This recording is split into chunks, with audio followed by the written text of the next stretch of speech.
Injil yang memahami sebelum mengubah. Judul yang menarik ya. Pernah nggak sih kita coba bantu orang tapi malah jadi runyam? Nah, di bahasan kali ini, kita mau lihat gimana perubahan yang paling sejati itu bukan datang dari aksi, tapi dari pemahaman. Sebuah ide yang kelihatannya simpel, tapi dampaknya luar biasa. Pasti pernah kan? Kita semua pernah ngerasain ini. Niatnya baik banget, mau nolong, mau kasih solusi. Tapi karena kita buru-buru, malah nggak kena ke akar masalahnya. Jadi kayak cuma nambal dari luar, tanpa benar-benar ngerti apa yang sebenarnya lagi terjadi di dalam. Nah, ini dia nih intinya. Seringnya kan kita langsung pengen benerin sesuatu. Padahal perubahan yang paling kuat itu datangnya dari pemahaman yang dalam. Bedanya tuh kayak gini, satu sisi kita cuma coba nopang pohon yang layu, sisi lain kita siramin akarnya. Perubahan sejati itu bukan soal memperbaiki, tapi soal menumbuhkan. Dan itu semua dimulai dari satu hal, tahan diri, jangan langsung kasih jawaban.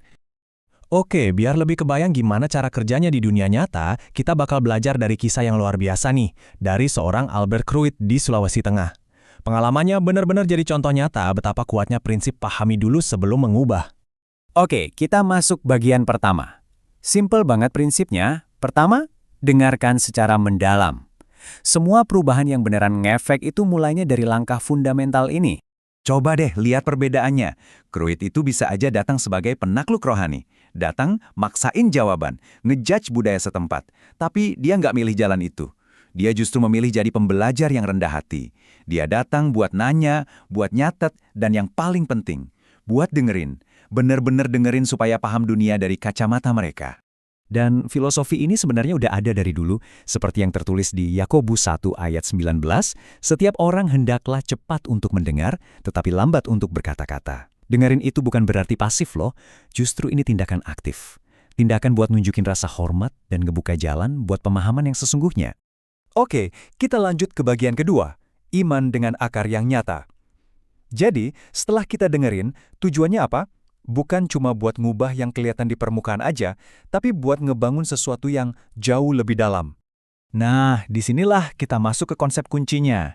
Iman yang kontekstual. Maksudnya apa sih? Gampangnya gini, tujuannya itu bukan sekedar ganti ritual A dengan ritual B. Bukan, tapi gimana caranya supaya sebuah keyakinan baru itu benar-benar nyatu, benar-benar jadi bagian dari kehidupan sehari-hari. Nilai-nilai bahkan cara berpikir masyarakat di sana.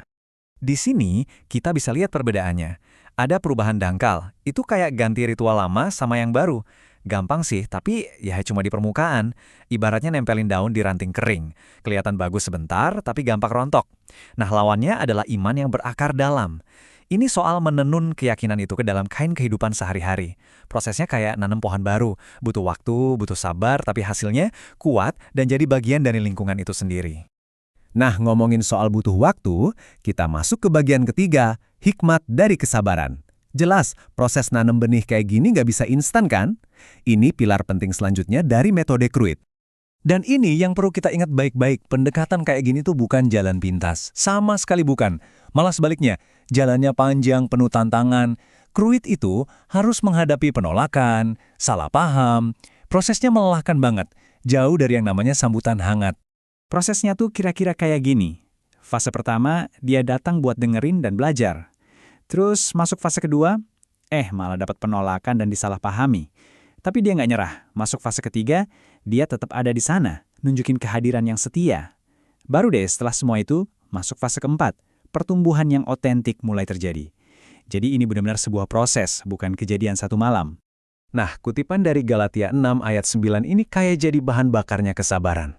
Janganlah kita jemu-jemu berbuat baik, karena apabila sudah datang waktunya, kita akan menuai jika kita tidak menjadi lemah.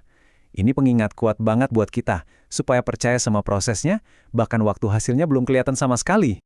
Oke, lanjut ke bagian 4, warisan yang bertahan lama. Pertanyaannya, setelah semua kesabaran, semua pemahaman mendalam itu, apa sih hasilnya? Sebanding nggak?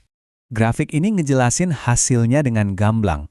Kalau kita paksain, yang muncul itu agama impor, sesuatu yang terasa asing nggak nyambung. Tapi pendekatannya Kruit itu menghasilkan iman yang hidup. Sebuah keyakinan yang benar-benar terintegrasi, jadi bagian otentik dari identitas lokal mereka. Dan inilah hasil akhirnya, gereja-gereja lokal yang berkembang, tapi dengan identitas budaya mereka yang unik. Warisan Kruit itu bukan fotokopian dari budayanya dia, bukan. Tapi sebuah komunitas yang tumbuh organik, di mana keyakinan baru itu diekspresikan lewat keunikan budaya mereka sendiri. Keren banget kan? Oke, kita sampai di bagian terakhir. Jadi, dari semua kisah Albert Kruth ini, apa sih pelajaran utamanya buat kita? Yuk, kita rangkum bareng-bareng. Ini dia intisari dari metode Kruth. Pertama, layani dengan hormat dan pengertian. Kedua, sabar itu kunci buat bangun iman yang kuat dan otentik. Ketiga, kerendahan hati itu ninggalin warisan yang awet. Dan yang paling penting, ingat urutannya. Pahami dulu, baru kasihi, baru setelah itu pimpin perubahan. Jangan dibolak-balik. Nah, sekarang pertanyaannya buat kita semua. Coba deh kita pikirin, di dunia kita masing-masing, di keluarga, di tempat kerja, di komunitas kita, siapa sih orang yang perlu kita pahami dulu sebelum kita coba-coba mengubahnya? Mungkin langkah kita selanjutnya bukan bertindak. Mungkin langkahnya adalah berhenti sejenak dan benar-benar mendengarkan.